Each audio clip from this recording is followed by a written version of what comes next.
And welcome back to Flow. Today we're going to be talking about fasting. And now we are starting to get into some of the fun stuff and some of the biohacks to really pull out the maximum potential of our minds. And so I've taken many productivity programs and courses in the past, and they were really great. They would give you all of these techniques and strategies and whatnot. But whenever it came to health, it seemed like all these programs, they would just give you like a list of foods to eat, list of healthy foods, and then they would gloss over it, and then they would move on. So it seems like they didn't place a big importance on health and food. But when you really think about it, when you really think about where energy generates from, I mean, it definitely starts with our bodies. And if you think about what the brain is a biological organ. And so all these programs, they were really great. They would give you all these tips on productivity. But I think they just brushed off one of the most, if not the most important part of focus, which is our brain. It's the core of our focus because that's where mental energy comes from. And so we are now getting into like the biology section, the solid foundations that we need to set up in order for us to achieve maximum focus, to get as much out of our brain as possible. And so in order for us to do that, we have to have a good biology in place. And so that's what this lesson it is all about. So let's get into today's lesson. All right, in today's lesson, we are going to be talking about the 80-20 of fasting. So we're going to be taking the 20% that gives us the 80% of the results. And we are going to be fasting for focus and productivity. Remember, we're going to be focusing on fasting for focus and productivity, not necessarily health, but definitely health comes as a big positive side effect. Okay, so what is fasting, right? Very simply, it's a period where you go without eating. That's simply what it is. You just go without eating and just drinking water and not having and not consuming any calories within this period. And just as a note, I'm not a doctor. If you have an underlying health condition, always check with a good doctor before you start any health regimens. And I say good doctor because there can be some bad doctors out there. So this program is not medical advice. Always consult your physician. Okay, and please do not fast if you are pregnant. All right, with that being said, let's move on to today's lesson. All right, here is a big overview of what we are going to cover today. And be ready for this. Be excited about this because these are the fun stuff. Because these are some of the biohacks that you can use to improve your cognitive function. So what we're going to cover today is the history of fasting, fasting benefits, types of fasting, fasting myths, and of course our action items. And I'm just going to give you some tips and tricks and some fasting hacks here too. History. Let me give you a brief history of how fasting came about. So our ancestors fasted because of poor availability of food. I think you've seen in the presentation before this that our ancestors went through what is known as feast and famine cycles. Or they did fasting, they practiced fasting as a way to cleanse and heal their bodies. And what I like to do is I like to look to nature for a lot of the life answers, right? And so I said this in the presentation, but we humans, modern humans, we consume about 3 meals a day. But if we really question this, like why do we eat 3 meals a day, right? And if we really look at nature, animals in the wild, they only eat when food is available. So if you really look at the way that humans were supposed to be designed, maybe we can also look to nature for some answers, right? Because our hunter-gatherer ancestors, they went through these feast and famine cycles. They didn't have an exact time. They didn't really like catch an animal at 12 p.m. and then had a lunch at 12 p.m. and then caught another animal at exactly 6 p.m. and then had dinner at 7 p.m., right? So we really gotta try to see the way our biology is designed, and we can look to nature for clues on this. Okay, and this is from an article here. And it says, only recently have humans and domesticated animals had constant access to food. During their evolution, many animals and humans ate only intermittently.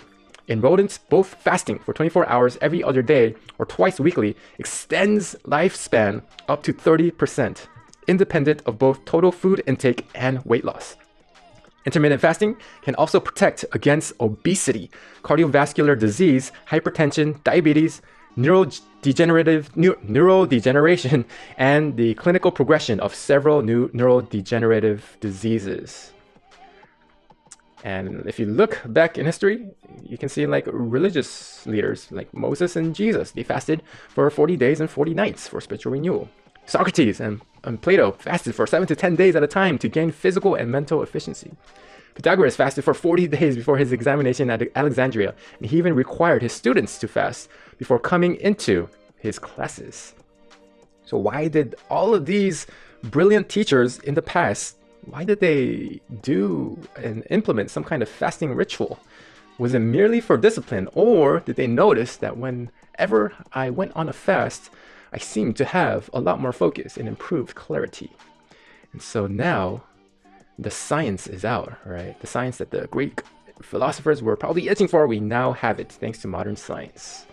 So here are many of the health benefits of fasting.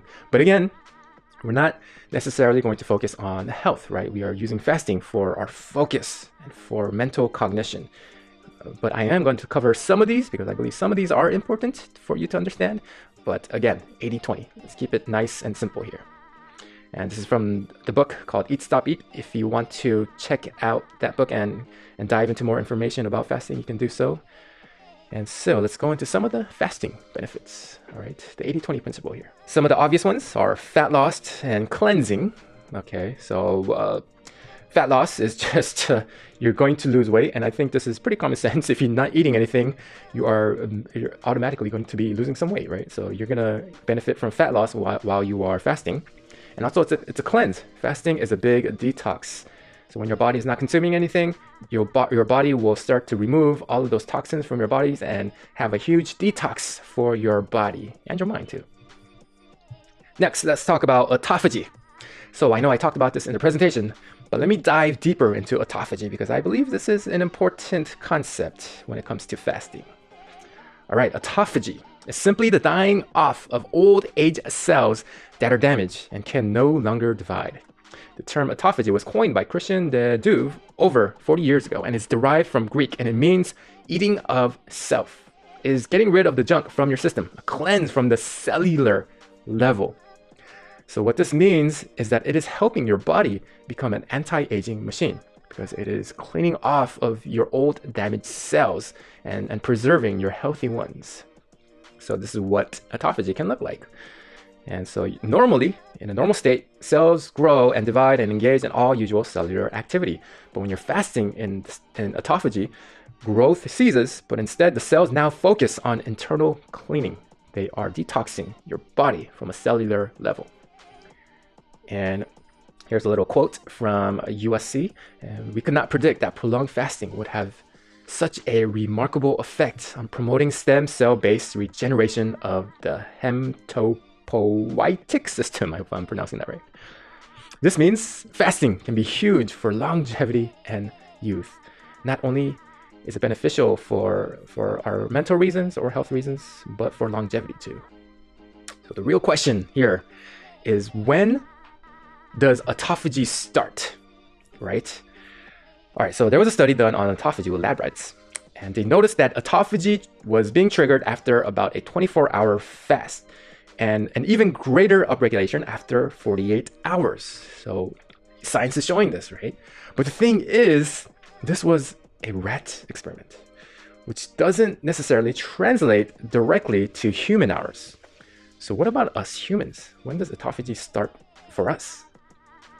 So there have been various studies that support different theories, but most of them conclude that real autophagy starts at around day 2 or day 3 of fasting.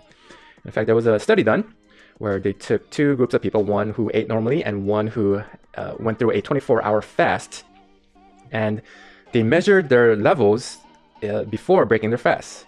And they noticed that ETRF, they increased ketone production. They increased the autophagy gene LC3A, and in the evening, they increased brain-derived nootropic factors, and they also increased the expression of mTOR, a major nutrient-sensing protein that regulates cell growth. So autophagy, it can be concluded that it starts around I would say like the 48 to 76 hours. That's what most experts are saying. And there are multiple studies that shows the neuroprotective effects of calorie restriction and fasting to eliminate toxic molecules and damage mitochondria from neurons, and autophagy is a key part to all of this. So autophagy can be difficult to measure outside of a lab, but many experts agree that autophagy in humans begin around after the 18 to 20 hours of fasting, with maximal benefits occurring around the 48 to 72 hours. So like the experiment before, autophagy started to begin around the 24-hour mark, right? Their autophagy genes start to become more and more expressed. So prolonged fastings of around 2 to 5 days are most likely to enhance autophagy within our body. So to summarize all of that, to give you the 80-20 principle, prolonged fasts of around 2 to 5 days to get the most out of autophagy. All right, let's move on to the next benefit, insulin. Okay, so like I said, this is not a health-based program, but I do want to speak about insulin a little bit because I believe that it is important, and I'll give you an easy to follow way on how to understand what insulin is and what insulin does for our bodies. So insulin is one of the most important hormones of our bodies. Insulin is a signal that tells your body to store energy from food as body fat. Insulin drives glucose out of blood and into fat and muscle cells. So basically, when insulin levels are high, you are in storage mode, okay?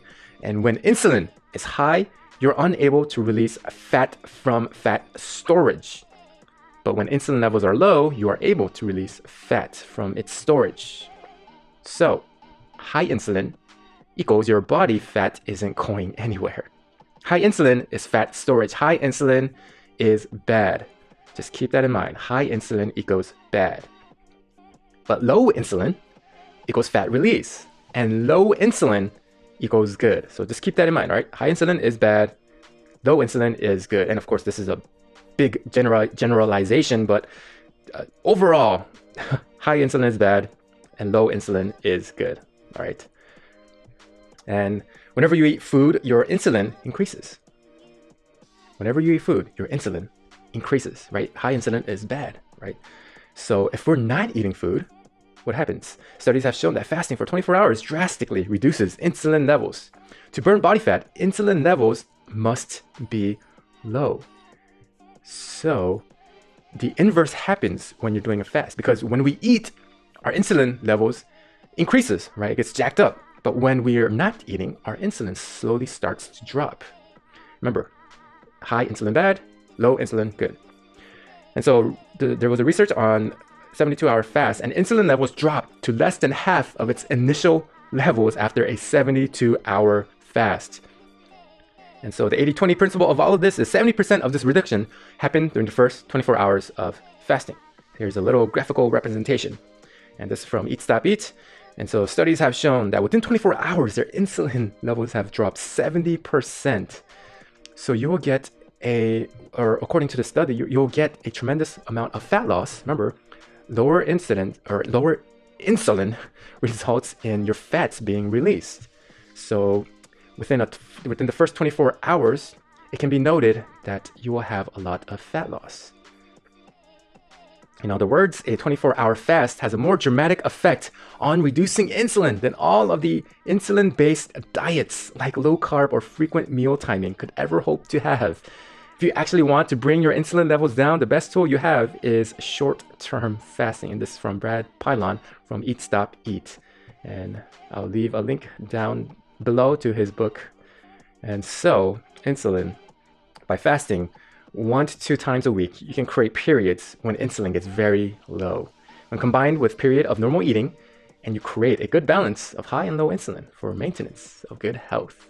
So I hope that makes sense, and I hope that you can find the importance of fasting and insulin. So let me talk about insulin sensitivity. And again, briefly on this, and I'll make a easy to follow representation here. It's how your body responds to insulin. So those who are insulin resistant tend to have higher insulin baseline because their bodies have to release more insulin to overcome this resistance. Here is the 80-20. Higher insulin sensitivity is good, okay? Lower insulin resistance is good. Low insulin sensitivity is bad. Higher insulin resistance is bad. So don't be confused between insulin levels and insulin sensitivity. Those are different things. So insulin sensitivity, higher insulin sensitivity is good, and lower insulin sensitivity is bad. Right? So studies have shown that fasting and long-term calorie restriction have been shown to cause improved insulin sensitivity. Fasting is a great way to improve insulin sensitivity. So that's the gist of insulin and insulin sensitivity. All right, so let's move on to the next fasting benefits, and which is probably the main focal point of this lesson in this module, is focus and productivity, the exciting part. All right, fasting has productivity. It saves us time and money, saves mental energy and willpower, saves digestion energy, our stomach tends to shrink, and we get to have a bigger meal. So let's dive into each of these components. It saves time and it saves money, right? Because we have to go shopping for food. That takes a lot of time. We have to prepare our food. We have to wash dishes. We have to plan out everything. And we also save money because think about it like this. So instead of having 3 separate meals divided between the days, instead of spending money on each of those meals, if you can just allocate all of that money, put that together, and then just have one higher quality, more delicious meal, then not only are you saving time, but you're getting a bigger meal at the end of the day, right? So it saves us time, and it can save you money if you eat less. So it saves us mental energy and willpower. Like I said in the willpower lesson, right? Those small little decisions like, what should I eat today? That trains us of our willpower. We are leaking willpower with small little decisions like this. So it's saving us mental energy by not thinking about what to eat. And also saves on digestion energy, because your body uses a lot of energy for digesting food. And I'm pretty sure we've all witnessed food coma. After we've had a big meal, we just want to lie down on the couch and take a nap, right? And we also witnessed the afternoon crash. So why this happens is because your body is using a lot of its energy to digest the food that you have eaten. And by the way, your body uses a lot more energy to digest carbs than it does fats.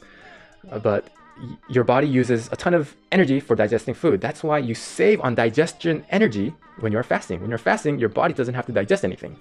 So you can direct that energy into something better, into something more productive, such as completing your one thing.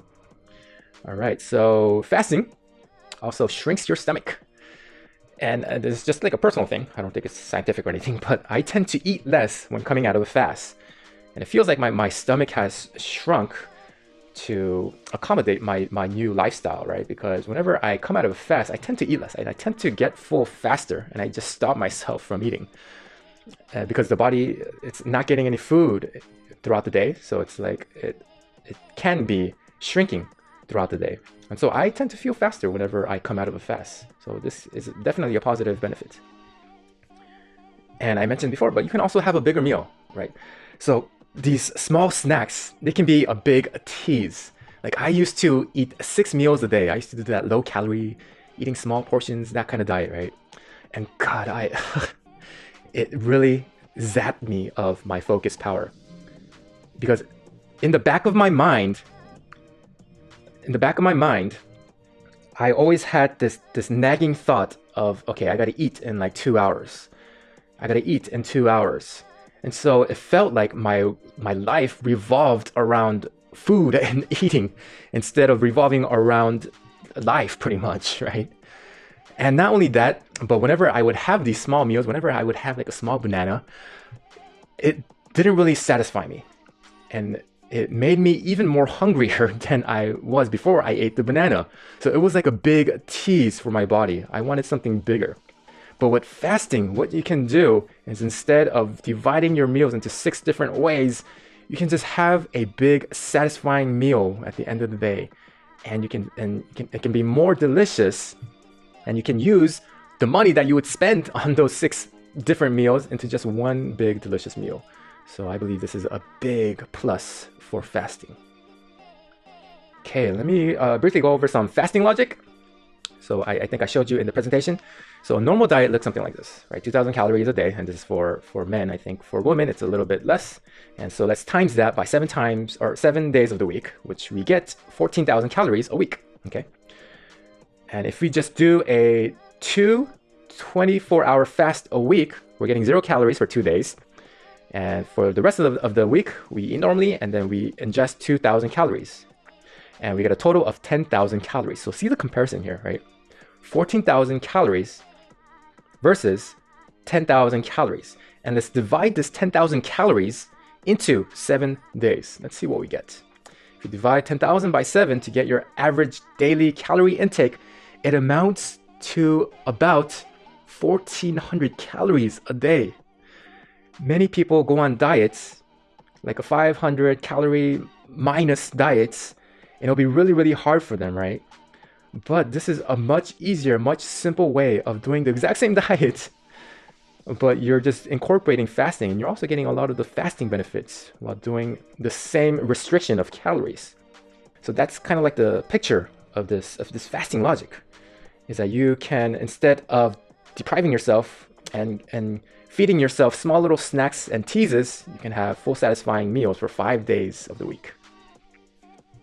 So it's less than going on a diet of 1,500 calories. Plus it's way easier. You don't have to go through all the headaches of calorie tracking every single day, right? That's a big plus, by the way, of fasting. You don't have to be calorie tracking all the time. You just do a 24-hour fast, and then the next day you just simply eat normally without calorie tracking. It saves you a lot of headaches and a lot of willpower to calorie track while going on any other diet. Okay, so 6 times a day, right? Every 2 hours, you gotta eat. Mental drain, willpower drain, focus power drain, clarity drain. But when you go on a fast, you don't think about this at all. You just eat at the end of the day, and you just maximize your productivity within the day. And here's the thing, 2,000 calories on a 6 times a day diet, you don't get all the fasting benefits. But when you're fasting and you're eating the same thing, even though you're eating the exact same thing, you are getting all of those fasting benefits. So even though you're eating the exact same thing, you're just eating it a lot smarter and more intelligently. And you can get a big host of benefits if you just eat it this way, if you just incorporate fasting. So we are hacking our biology. We are outsmarting the modern society and conditioning, and instead using this to maximize our biology. All right, next fasting benefit. So fasting as a lifestyle. Okay, this is a big plus here. So let me go over this. Fasting as a lifestyle, it's best for lifestyle. It's a big hack for travel, and I believe it's a big hack for lifestyle. Again, because if you're not focused on eating 3 times a day or 6 times a day, whatever it is, you're saving that willpower. And you can allocate that willpower into any other thing that you wish, right? And you'll find out that when you do these fasts, you save yourself so much time. And in fact, by the end of the day, you're like, why do I have so much time left over? And so it can also be a big hack for travel. Because here's the thing, when we are traveling, and say that we are traveling, but we also want to stay relatively healthy. Okay, what you can do is you can enjoy the travel, you can enjoy the local cuisines, and you can also stay relatively healthy by implementing a fast. So for example, you can go on a fast in the morning, right? You can like skip breakfast, and then during lunch or having a later lunch or a dinner, you can enjoy some local foods during that time while still benefiting from some of the fasting. So it can be a big travel hack. You can go to your favorite places and still have your favorite foods while still having somewhat of health benefits. And even though you can enjoy the local foods and everything, it's not quite ketogenic, which we will be covering in the next lesson. But you can still get some fasting benefits. And so you can visit all of these amazing places like Bali, and you can enjoy their local foods. And Bali is amazing, by the way. If you've never been, I would recommend you to try out and go to Bali. Man, it's such a tropical paradise in Bali. And they have some of the best beaches and some of the most amazing sunsets I have ever seen in my life. So try taking out Bali for your next vacation. And you can also indulge in the local foods. Just skip breakfast and just push your lunch back a little bit, and you can get some of that fasting benefits. So again, local foods, and you can enjoy a fantastic bigger meal instead of dividing that meal into 6 different ways. All right, fasting as lifestyle. So just skip breakfast and you can push lunch at a later time, okay? And it's a big hack for travel. It's also a big hack for lifestyle because you save so much time by doing this. All right, and I mentioned before that it's not quite keto, it's not quite ketosis friendly, but I will be covering that in the next lesson. And if you're traveling anyway, I think you can try out the local foods without doing a full keto. So you can still get some health benefits by doing a fast. All right, next benefit, energy in the form of ketosis. I think this is one of my favorite biohacks. Ketosis is definitely one of my favorite biohacks. So let's cover this. And I'm going to be covering this extensively and a lot more in detail in the next coming lesson. But let me go over the 80-20 for now, because fasting is related to ketosis. The underlying theme of fasting is ketosis. So I think I mentioned in the presentation, but let me go over this again. So when your body uses fat for fuel instead of glucose for fuel, you get into what is known as ketosis. So typically, we get energy from dietary means through food through two primary ways. We either get energy through the source of glucose or through fat. And glucose, this group, these are simply the carbs and the proteins. So glucose is the bread, the rice, the pasta, the grains, the cereal, the sugar, and everything else that has carbs. Inside the body, those carbs will convert into glucose. And here is just some pictures of what that can look like. So the breads, the pastries, the sugars, the rice and grains, and the fruits, which contain fructose, and protein. Protein are also included in the glucose group, because through the process of gluconeogenesis, proteins are converted by the liver into glucose inside of the body. So proteins and carbs are part of the glucose group. It is one source of energy. So here's a picture of proteins. These are like the meats, right? And so fat, the other source of energy, fats as a dietary mean usually come from nuts, oils, fatty fish, fatty meats, butter, and a lot of other flavorful foods. And here is just a picture of some of these. So, okay, two main sources of energy, glucose and fat. Let's keep it simple here. Glucose and fat, right? And we get energy from mainly one source, and one source at a time. So our body is getting its energy from either glucose or it's getting most of the energy from fat. And we can only do this one at a time. The thing is, the body usually gets its source of energy from glucose first, before using fat as energy. And because 99.9% of society, and probably you who are listening and watching this right now, most of our lives have probably been getting our energy from glucose, because the foods in our society, they all implement some kind of carbs in their diet, right? So the body typically uses glucose first. So we are used to getting glucose as our source of energy. And then we will use our fat as the alternate source of energy. But when the body runs out of glucose to use for its energy, then it transitions into using fat for its source of energy.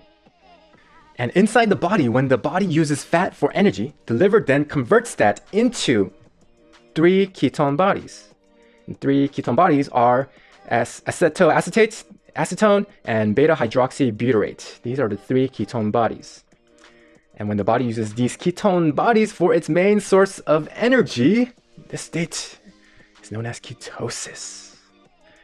Okay, and I've said this before, but for 99% of us, we have only gotten our energy from glucose our entire lives. Because most of the society in the world, we serve carbs as our main food dishes.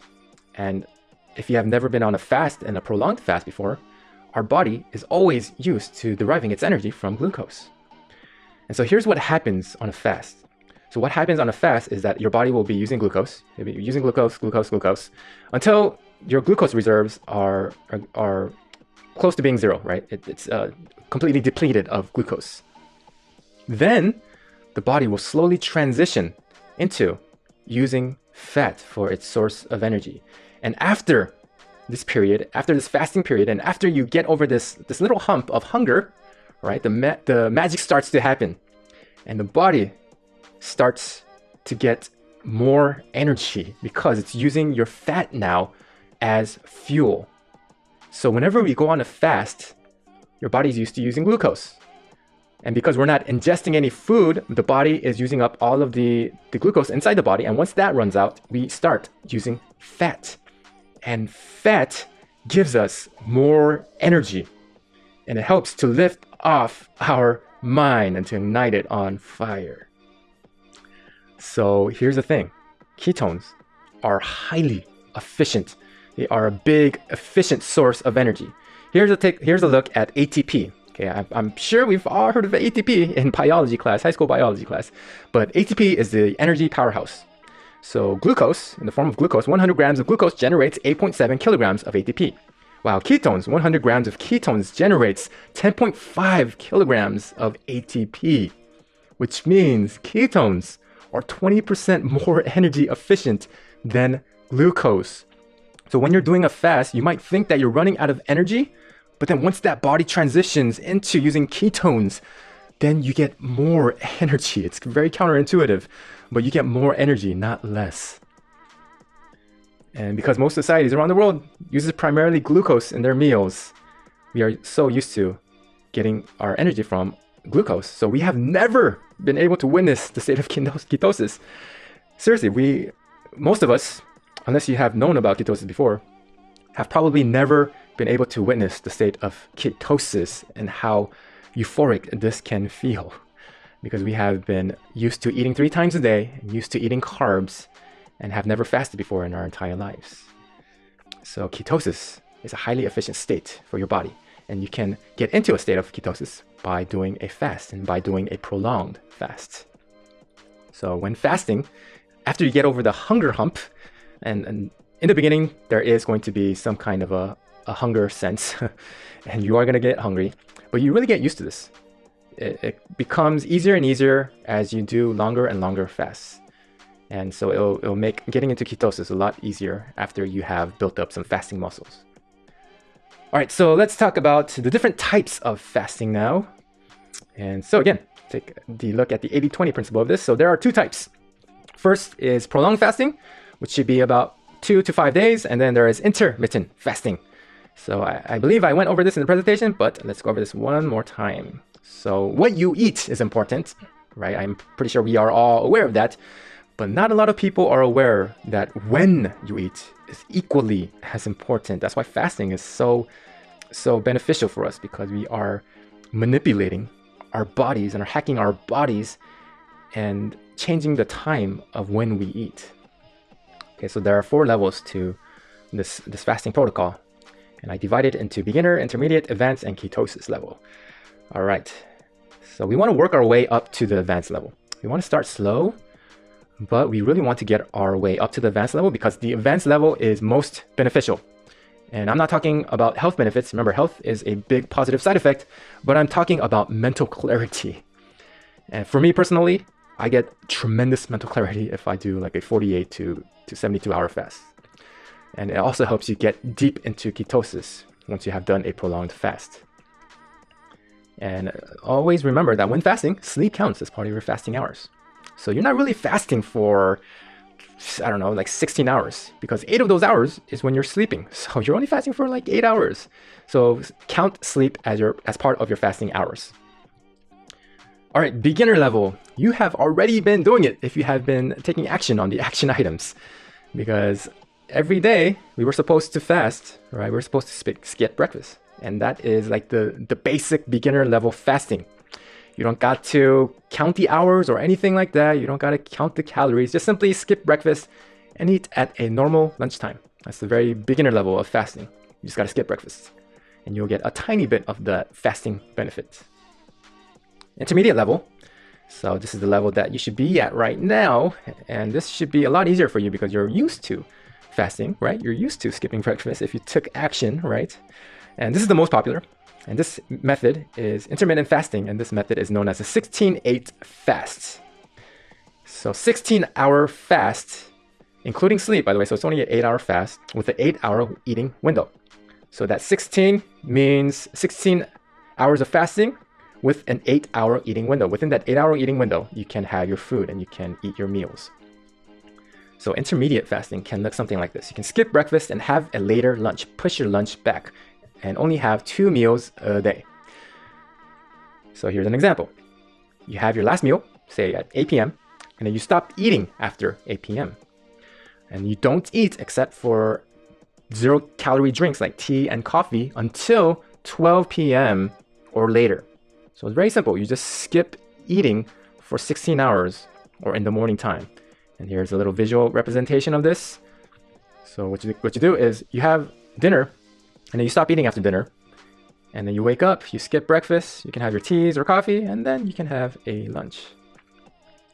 So there are different variations of this. So 16-8, or you can do a 18-hour fast with a 6-hour eating window, or you can get up to a 20-hour fast with a 4-hour eating window. And so let's move on to the advanced. So advanced is 1 meal a day. This is also known as OMAD. And so 1 meal a day includes a 20 to 24-hour fast, or you can do a 20-hour fast with a 4-hour eating window. So we are trying to take advantage of many of the health benefits and also mental benefits of fasting. And by doing 1 meal a day, we are not losing any willpower into thinking about our meals and planning for our meals, because we just have 1 meal a day. So you'll find out that if you do 1 meal a day, you have a lot of time left throughout your days, because you're not spending all that time eating. So here's an example. You eat at 6 p.m. and finish eating at 7 p.m. and do not eat next day at 6 p.m. And you can do this every day. This is similar to what I do every single day.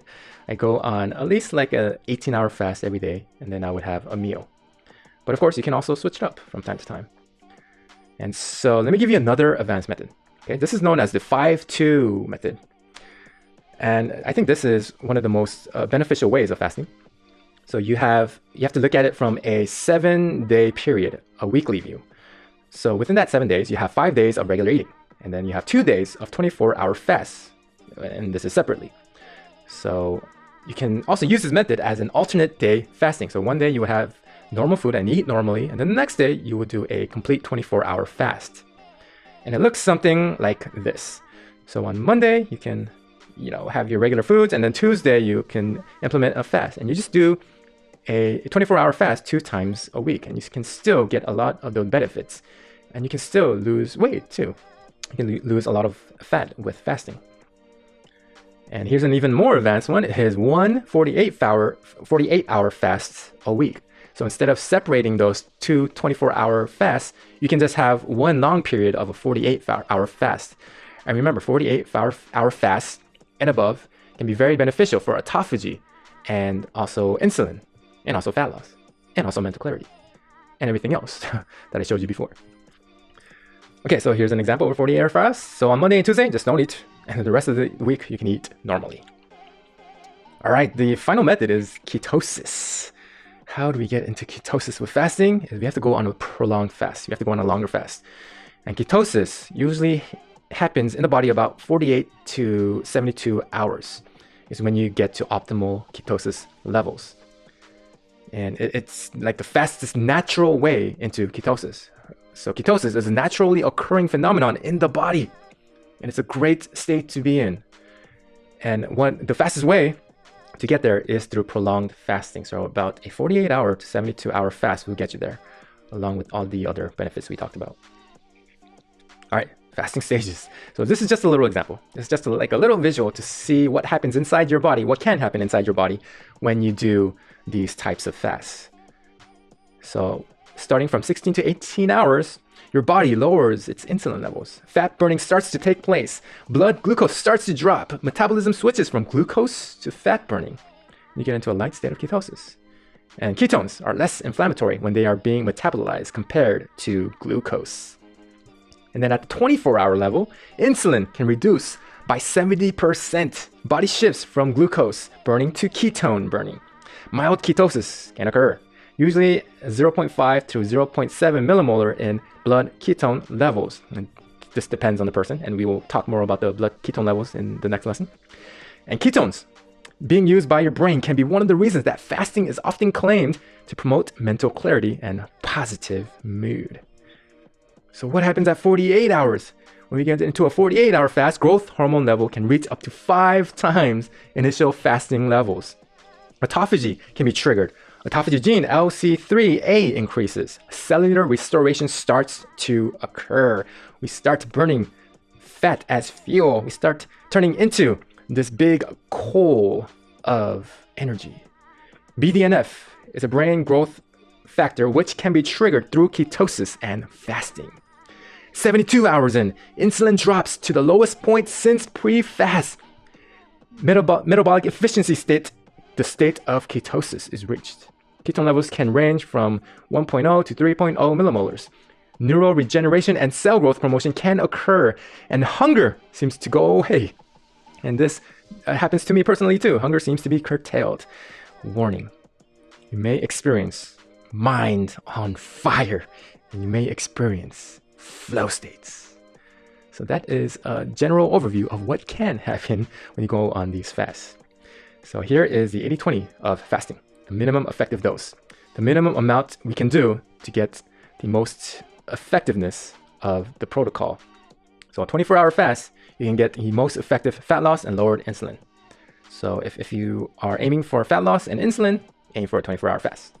48-hour and above, you get the most benefits, I believe, especially autophagy. So this differs from person to person, but you can take this data and you can adjust it to your body. You can do 24-hour fasts, you can do 48-hour fasts, but we're going to start slow, right? So I'm going to give you action items to do in the lesson at the end of the lesson, but we're going to start slow and work our way up to this. All right, let me talk about some fasting myths now, because there's a lot of them out there. So let me try to answer some of these questions to the best of my ability. All right, fasting myth number 1, will I lose muscle? And to give you a very short answer, no, you will not lose muscle.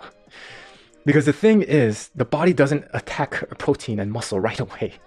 You have to have been fasting for really, really long periods of times for you to start losing your muscle, for your body to start attacking your muscle. And so it's a big misnomer. You're not going to lose muscle if you do a freaking 24-hour fast, right? So unless you do a really prolonged fast, you're not going to lose muscle. The body will, again, use glucose first. And when glucose starts to deplete, it will use fat. It only starts to use muscle as protein to break down into glucose after like really, really long periods of time. Okay, so you don't got to worry about it. If you don't, okay, this is obvious, but if you don't use your muscle, of course, you're obviously going to lose your muscle. So any long-term caloric restriction diet on its own can cause you to lose muscle mass, not just fasting. So if you don't use muscle, you're going to lose muscle. But combining calorie restriction with strength training has been proven to be very effective at preserving your muscle mass. And there are many examples of muscular people who also incorporate intermittent fasting. And just to name some off the top of my head, I'll just name some celebrities. That way most people will have a visual in their heads of what these people look like. So Terry Crews, right, the actor Terry Crews, he uses intermittent fasting. And look how much muscle he has, right?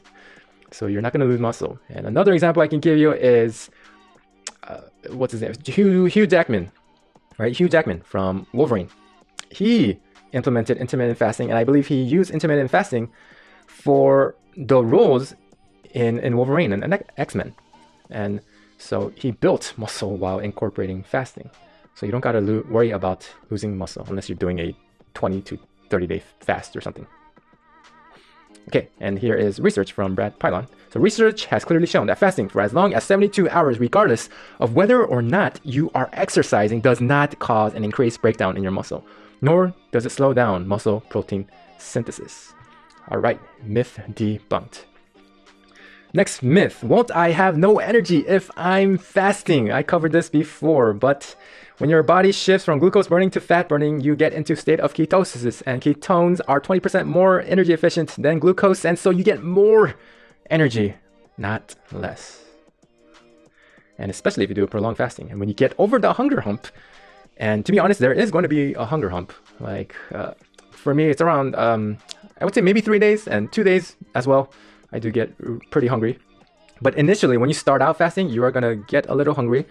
But once your body adapts, and I'm going to cover this soon, but once your body adapts to this, you will find out that you no longer get hungry. It's like a conditioned thing. And there's a study done on this, and I will cover this very soon. But the next fasting myth is, won't I be hungry all the time? So let me show you some science behind this, right? Behind hunger. So there was a study done in the Medical University of Vienna. And what they did was they took 2 groups of people. And they divided the group into two groups, right? One group just ate normally, and the other group went on a fast. And so ghrelin inside the body is known as the hunger hormone. It's the hormone that sends a signal to the brain that you are hungry. So high amounts of ghrelin means that you have a sense of hunger inside of your body. So high ghrelin means that you are sensing more hunger. So what they measured was something like this. This is what they found out. So in both of the groups, both of the people who ate normally and who did a fast, went on a fast, they noticed that ghrelin tended to rise at around the lunch, dinner, and breakfast times, even though they didn't eat anything. And what we can conclude from the study is that maybe ghrelin and the hunger in our body is a conditioned thing, because we are so conditioned to eating lunch at a specific time and eating dinner at a specific time. This is naturally when ghrelin, when hunger starts to rise, because our body is so used to this, it's so conditioned to this, right? It's the old Pavlov's dogs experiment. And Pavlov's dogs, what this experiment is like Pavlov, he did an experiment on dogs and salivation. So whenever he would feed these dogs, he would ring a bell. And the next day he fed the dogs, he would ring a bell. Next day he would feed the dogs, he would ring a bell. And so the dogs were so conditioned to food and linking this with the bell that the next time he rang the bell, even though there was no food, the dogs started to salivate. They started to get hungry because they knew that ringing a bell meant food, right? So this is the same thing that's happening to our bodies. At the certain time, we get food. At the certain time, we get food. And then, even though there's no food, at the certain time, the ghrelin hormone starts to rise. And the fascinating thing about this study is that even though they didn't eat anything, the fasting group didn't eat anything, the ghrelin levels dropped after the period of lunch, dinner, and breakfast. So it can be concluded that this is a conditioned response rather than a natural cycle of the body. And I said this before, but the hunger really goes away after you are used to fasting and fasting for long periods of time. So you might be hungry for the first few times, but eventually it really starts to go away. It's more like a mental thing and a hormone thing than anything else. And again, fasting, you want to build it up. It's like a muscle. It really is. First, you start with 5-pound dumbbells, and then you move your way up to 10 and then 20. And so for me now, like 24-hour fasts are pretty damn easy. I can do 24 hours, no problem. 48 hours, I can tolerate it. 76 hours is a little challenging, okay? But then the thing is, after the 76 hours, and after your body gets used to this, and after the ketones start kicking in, and you get a surge of energy, it becomes really, really easy after 76 hours. You don't even think about food anymore. And for me, you get really, really productive because you're not focused on eating. So again, you want to build this up, build up your fasting muscles. All right, next fasting myth. Why does our body do this? Like, why do we get more energy? Why are ketones being produced? Okay, so here is a little biology evolutionary theory behind this. So say that we were in the wild, say this was 10,000 years ago, and back in the hunter-gatherer days, and we had no food. Well, what the body will tell you when you have no food is it will try to allocate all of its resources and all of its energy to your body and your mind to tell you, hey, you have to look for food, right? It's like the body is going into another gear. It's giving you more energy so that you can look and hunt and climb that tree to get that food for your body, because your body is telling you, hey, David, we need some food or we're gonna die here. Here's some energy. Use this so that you can be more attentive. You can have more physical energy to hunt down that pig or to climb up that tree and get that coconut. So that is the evolutionary theory behind this, right? On why our body is generating more energy and not less. All right, next fasting myth. So why isn't fasting popular? Why is eating 3 times a day more popular than fasting? Well, pretty much, to boil it down, it's the media, right? Eating 3 times a day is a cultural invention and not necessarily for our biological benefit. And most likely because the food industry and the media, they got us to believe that eating 3 times a day is normal because they make more money, simply put. They make more money by getting us to eat 3 times a day rather than not eating. Because if we're fasting all the time, I mean, they lose out on money. right? So they tell us, hey, we have to eat breakfast. Breakfast is the most important meal of the day. You can't skip breakfast. You have to eat it because it makes them a lot more money. So they try to sell us on the idea of eating more often, and eating more of their foods. And this is from Brad Pylon. He said, from a marketing standpoint, fasting is boring. It does not have a sexy marketing angle, and it certainly does not do anything to improve the bottom lines of food companies. In this day and age, a diet has to hook or a catch. Oh, the diet has to have a hook or a catch. It needs something to make it different and special. And this typically involves some special way of eating, but never a special way of not eating. So these big companies, they're compelled to sell us on eating more and not less. That's why eating 3 times a day has become popular and not fasting.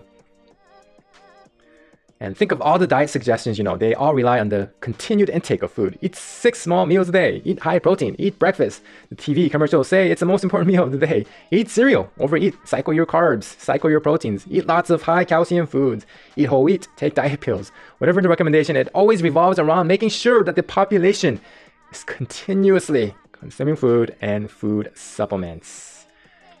And imagine 20,000 years ago when our ancestors hunted and foraged for food. Once they caught an animal or they found some food, they would share it with the tribes, right? And then they would have no choice but to continue to search for more foods.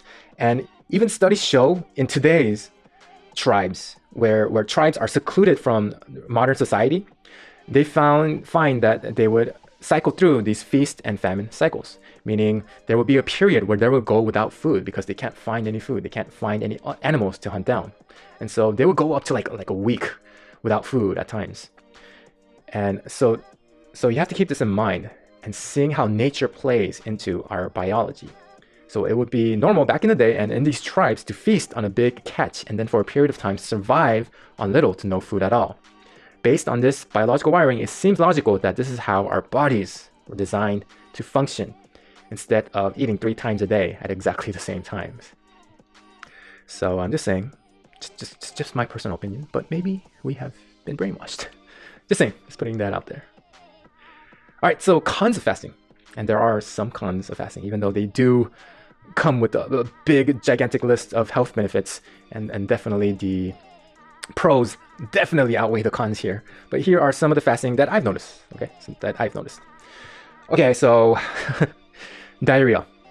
This is only, from my personal experience, this only happens after a really long fast. So like a 3-day fast. After like a 3-day fast, and then and then if I plunge into like eating a big meal, I tend to have diarrhea. and I'm guessing that this is just like my stomach not used to getting food, and then all of a sudden I have this big explosion of food going into my stomach that I witnessed diarrhea. And the research also shows that fasting is a big detox. So you might have diarrhea because your body is getting rid of all of those toxins from your body and your gut. So during a fast and a prolonged fast, you will have you might witness some diarrhea. And one way you can counter diarrhea is by slowly easing your way into eating foods. You can start with liquids. And a big fasting hack here, is to use a bone broth for your first meal.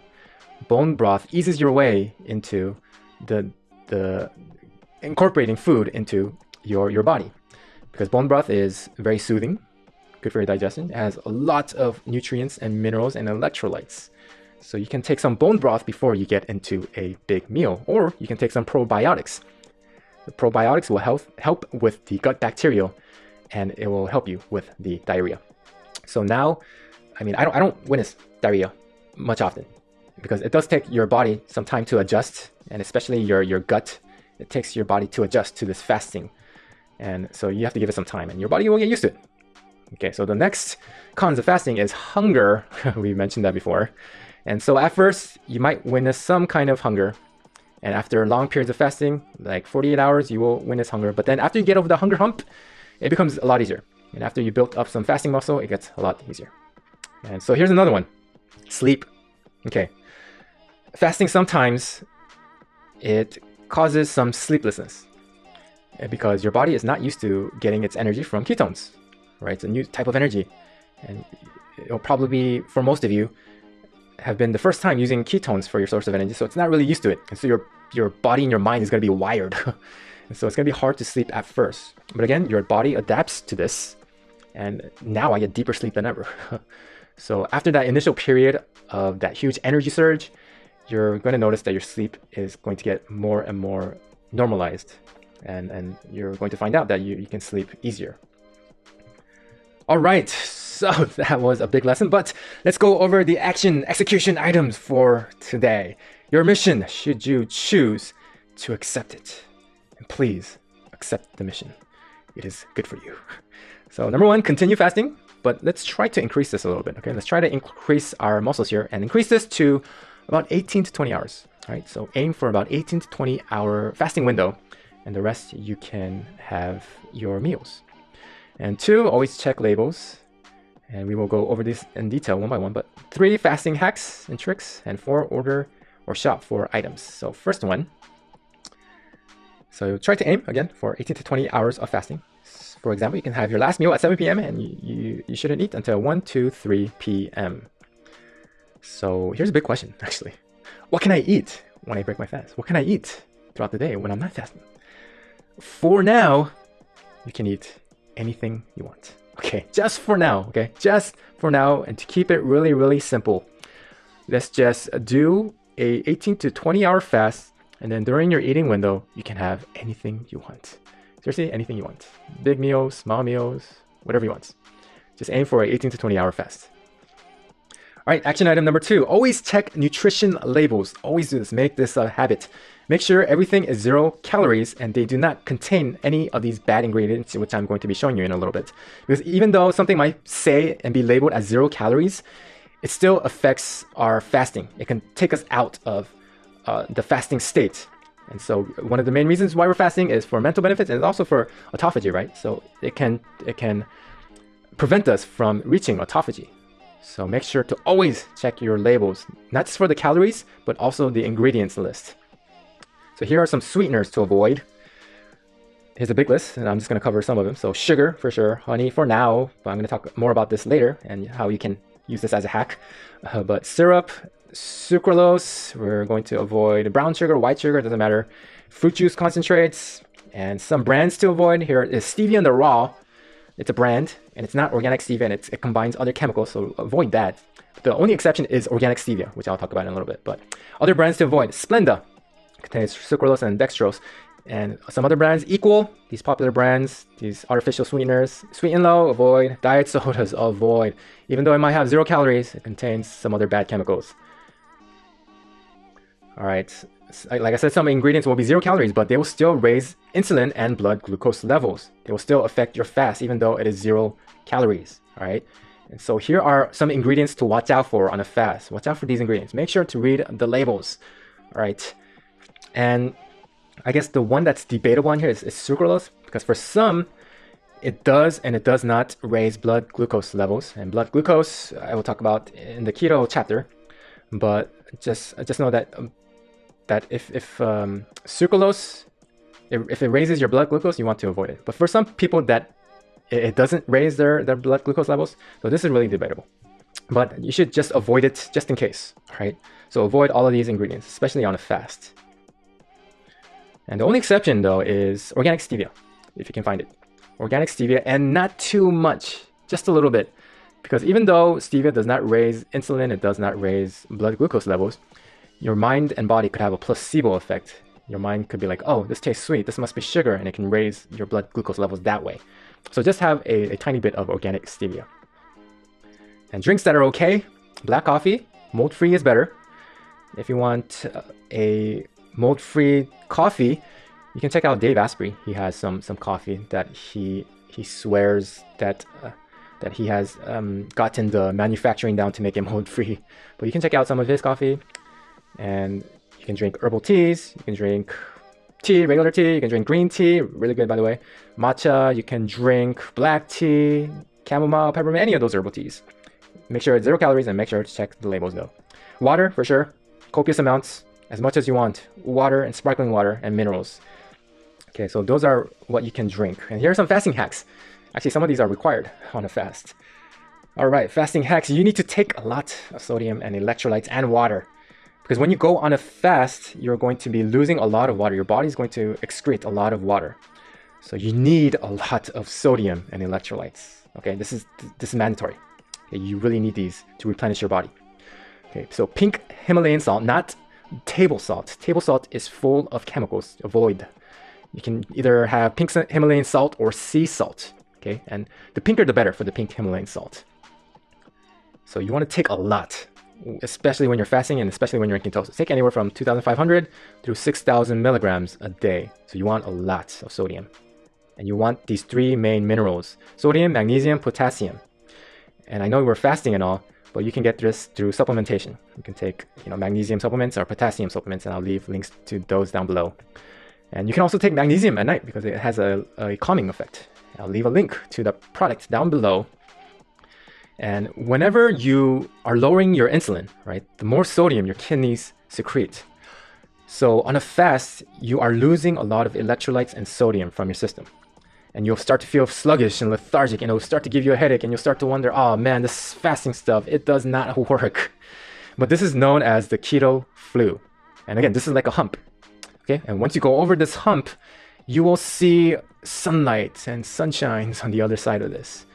And one way you can combat the sluggishness and the lethargicness is by getting a lot of water and a lot of electrolytes to your system. So you have to be drinking a lot of water and electrolytes and these minerals.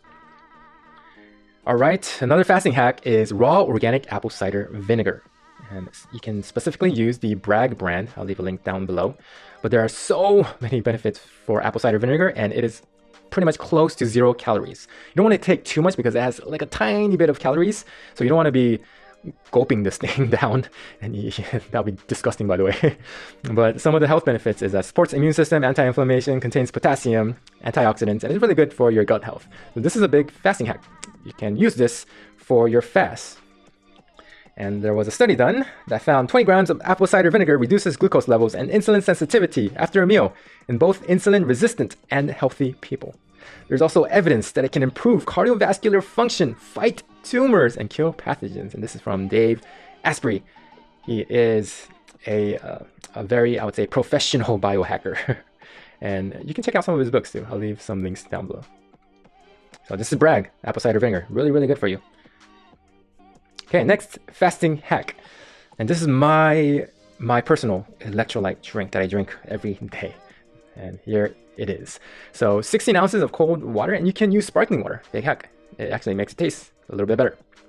So 16 ounces of cold water, and you combine that with 1 teaspoon of pink Himalayan salt, and then you use an electrolyte powder, which I will leave some links to down below. And these taste really good, by the way, because these have stevia in it. And it makes it taste really sweet. And this is optional. You can put in raw apple cider vinegar, and you can put in a small squeeze of lemon. You don't want to put in the whole lemon because it does have some calories. Just put in a small, tiny squeeze of lemon. And the apple cider vinegar, it is optional because it does have like this kick to the taste. It does taste like vinegar. I mean, it is vinegar after all. So that one is optional.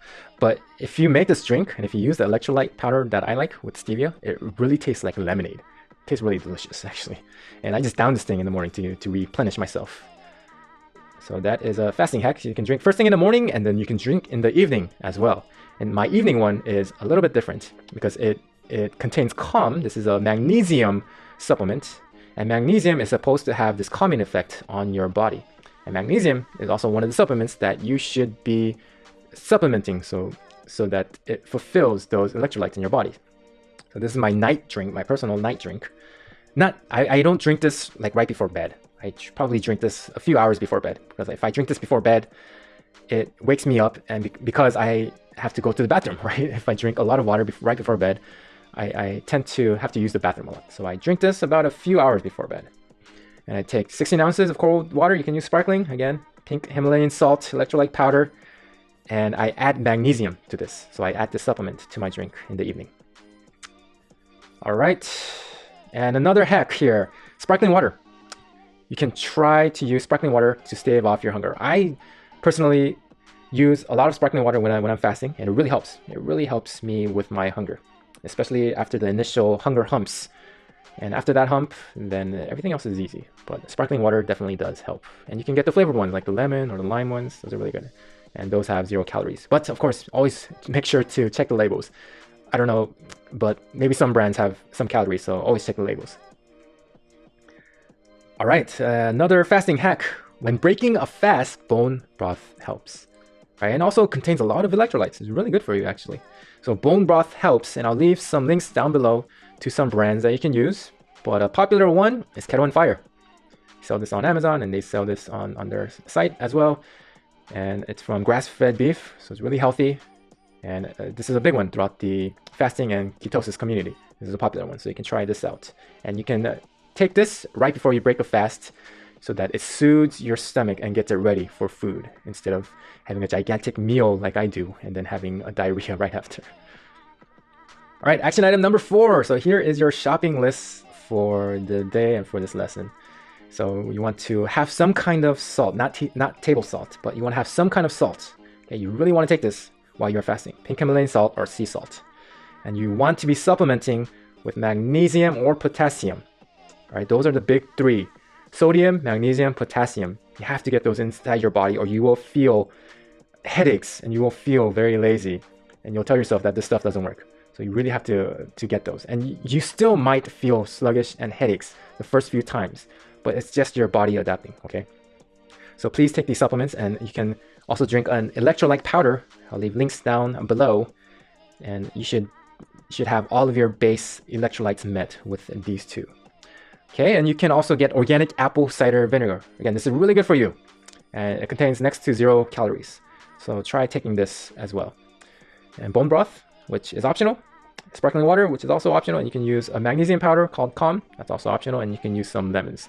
So here's your shopping list. It's not too big. It's very, very simple. And so please go out there and take action and shop for these items. All right, so I would like to conclude by telling you about a research that was done with the men who went on a 382-day fast. And this was actually an experiment that they did. And this is, I think it's the world record for the longest person has ever fasted for. But what they did was they took a very, very, very overweight person, and they, instead of feeding this person food, what they did was they injected an IV drip so that he was getting all of his minerals and nutrients to his body.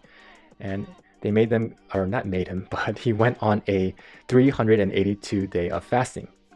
And the crazy thing is, like, he didn't die, right? He didn't die. I don't think he had any health problems or anything, because the body, it used all of its fat stores for its sense of energy, and it kept him alive.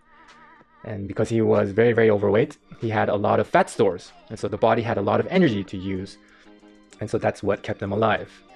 And so the point I'm trying to make here is, if you're struggling with a 1-day fast, a 24-hour fast, just remember to think of this. And please do not attempt this, by the way. Do not attempt this. You will probably die. So I don't want you to die. So please don't attempt this. But I'm just putting this out there as a contrast and to give you a little perspective. Okay? I don't think you will die from a 24-hour fast. So really stick with it. Okay? You might be a little hungry, but after you get over those obstacles, those small little hurdles, you will have a lot of benefits on the other side. So I would like to give you a story about my 10-day fast. I have went on a 10-day fast before, and it's the longest period of fasting that I've ever did. So what happened to me, right? Did I start to lose muscle and nutrients? Did I start to die of hunger? What happened to me? And so I'll give you my little story from a timeline perspective. So like I said, like the first 2 to 3 days, I would say like the first 48 hours, it was pretty easy because I was used to fasting at this point. But like the 3rd day, I got really, really hungry. And again, it's that hunger hump. But after about 72 hours of fasting, like I felt really, really good. I felt really good and really alive. And the hunger completely went away. And the greatest part about this is I got so productive within those 10 days. I got so much done because I saved myself so much time by not eating that I was kind of bored actually. Like at the end of the day, I had like all these hours left and I was like, what? Maybe I could do some more work. And so I would go on to do more work and be more engaged. And so I got a lot done during this 10-day fast. So it helped me become really, really more productive. And like by the end of the 10 days, I felt so alive. Felt so alive and energetic, and I wasn't even hungry at all. In fact, I believe I could have went for a lot longer. I believe like 14-day fast would have been no problem for me. But I I didn't want to push myself too far. Okay, so I just stopped it at 10 days. And did I lose muscle? Did I lose strength? No, not at all. I didn't lose any of that. It was just as if I didn't go on the fast in the first place. But I just got a lot more productive and a lot more focused. So that's like my little 10-day fasting story. And next time, maybe I can try a longer fast. Maybe I can try a 14-day fast and see how that goes and tell you all about it. All right, so that is it for this lesson. I hope you are excited. I hope you have learned a lot, and I hope you can please implement this into your life, because just fasting alone can be a big life changer for some people. So try this out. Please take action. Please be creating and doing your one thing every single day. And thanks for tuning in to today's lesson. All right, I'll see you in the next one. And until then, take care.